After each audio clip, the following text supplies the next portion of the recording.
भोलेनाथ बार बार समझाते, मत जाओ सती, बिना आमंत्रण के जाने से आपको तिरस्कार सहना पड़ेगा, अपमानित किया जाएगा, अपमान सहना पड़ेगा। लेकिन हे परीक्षित जी महाराज, आज भोलेनाथ का नारी हट के सामने नहीं चलता। कहते हैं ठीक है सती, तुम जाना चाहती हो तो जाओ, लेकिन नंदी को साथ लेकर जाओ। आज माता सती नंदी जी को साथ लेकर यज्ञशाला में जाती हैं, तो कहती हैं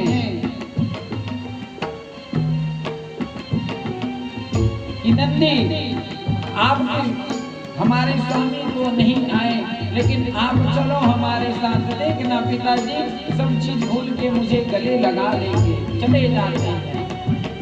जब यज्ञशाला में यज्ञ मंडप पर ये प्रवेश करते हैं, तो आज उनकी बहनें उन्हें देखकर पिता के भय के कारण आज मुंह फेर लेती हैं। सती मैया को देखकर सती जी सोचती हैं शायद पिताजी क्रोधित हैं, मना कर दिए होंगे, इसलिए मेरी जो बहनें हैं वो मुझे देखकर मुंह फेर रही हैं। लेकिन माँ तो माँ होती है, माँ के पास जाती हैं, प्रसूति जी के पास। तो आज प्रसूति जी को भी ये दक्ष समझा के रखा है कि अगर सती आए तो उसे बात नहीं करना।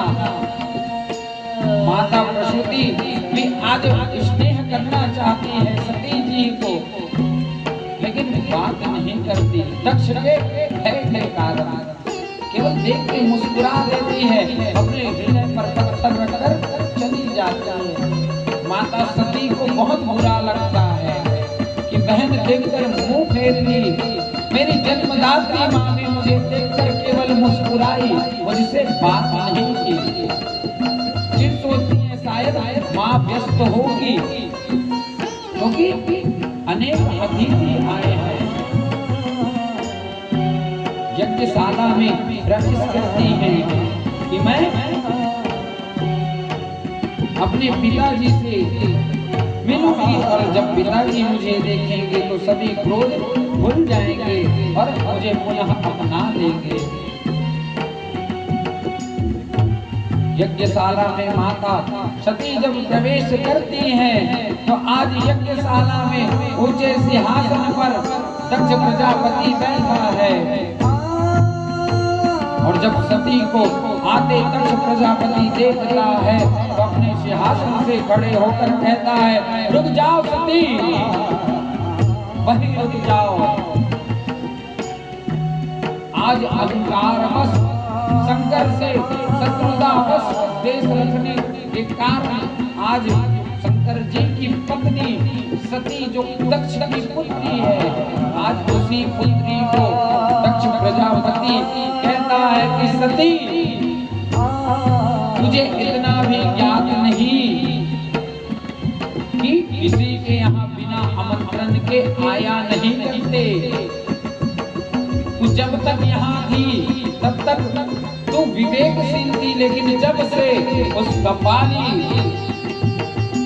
उस शंकर, उस मरघटवासी के साथ रहना प्रारंभ की तो तू सभ्यता भी भूल गई। तुझे इतना भान नहीं कि बिना आमंत्रण के कहीं आया नहीं करते। तू चली आई, और क्यों ना आती, तेरा संगत भी एक असभ्य पुरुष के साथ है। भोलेनाथ को असभ्य पुरुष कहते हैं ये दक्ष प्रजापति। जब तक तू यहाँ थी तो सभ्यता पता था, संस्कार था। आज तो उस कपाली, औघड़िया कपाली, शमशानवासी जो मुर्दों का राख अपने अंग पर लगाता है, उसके साथ रह रहकर तू भी संस्कार विहीन हो गई।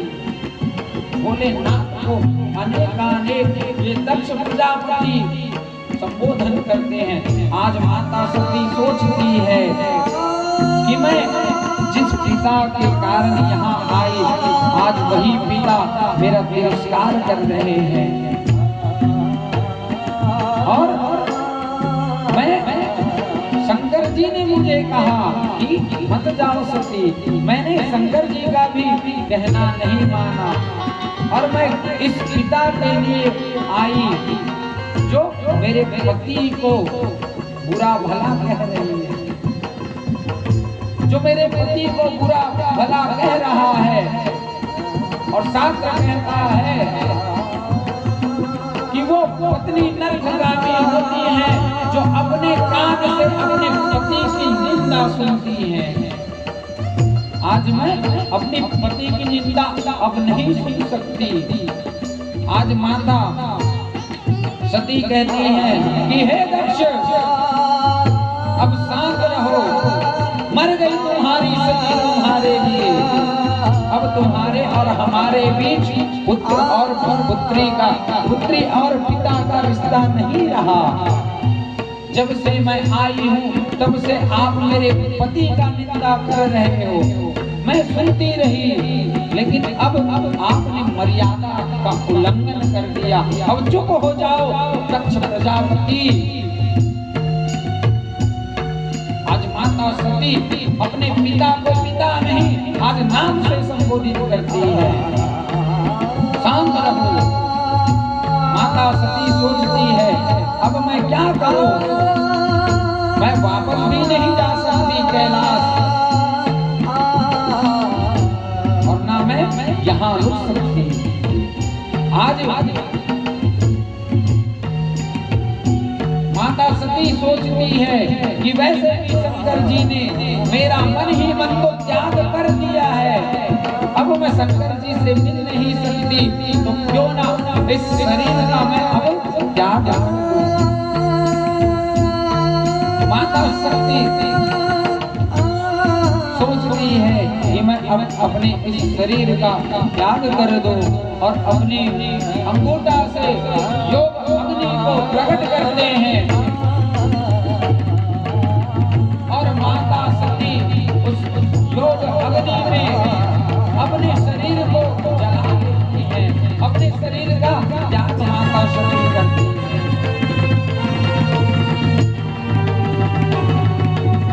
क्योंकि हे परीक्षित जी महाराज, माता सती तो आदि शक्ति स्वरूपा है, अग्नि देव में उन्हें जलाने का सामर्थ्य नहीं था, इसलिए माता अपनी अंगूठा से योग अग्नि को प्रकट करती है और उसमें अपने शरीर का त्याग करती है।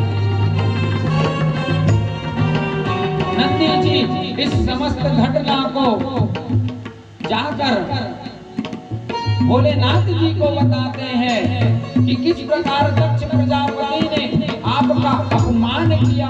उस यज्ञशाला में सभी देवी देवता बैठे सुन रहे थे।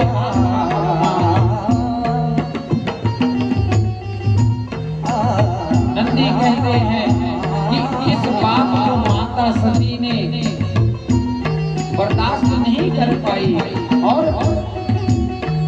अपनी योग अग्नि से अपने शरीर का त्याग कर दिया।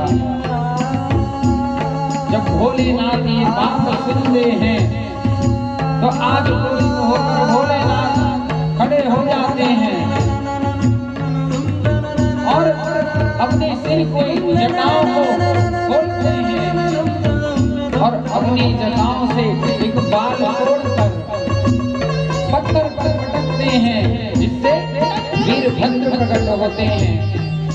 उस वीरभद्र को आदेश देते हैं भोलेनाथ कि हे वीरभद्र, तुम जाओ दक्ष की यज्ञशाला में और उस यज्ञशाला में जाकर सबको यथाउचित दंड दो।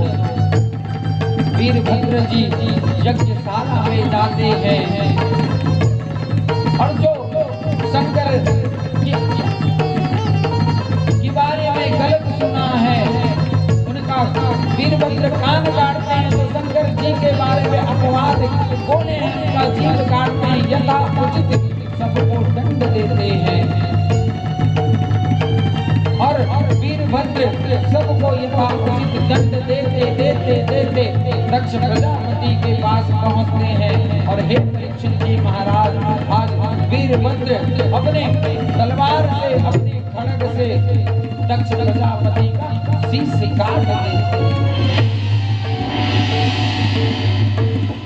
और वो शीश जाकर यज्ञ कुंड में जल जाता। तो इस प्रकार बैठिए, उनको दंड वीरभद्र जी देते हैं। अब आगे कथा में बताते हैं कि हे परीक्षित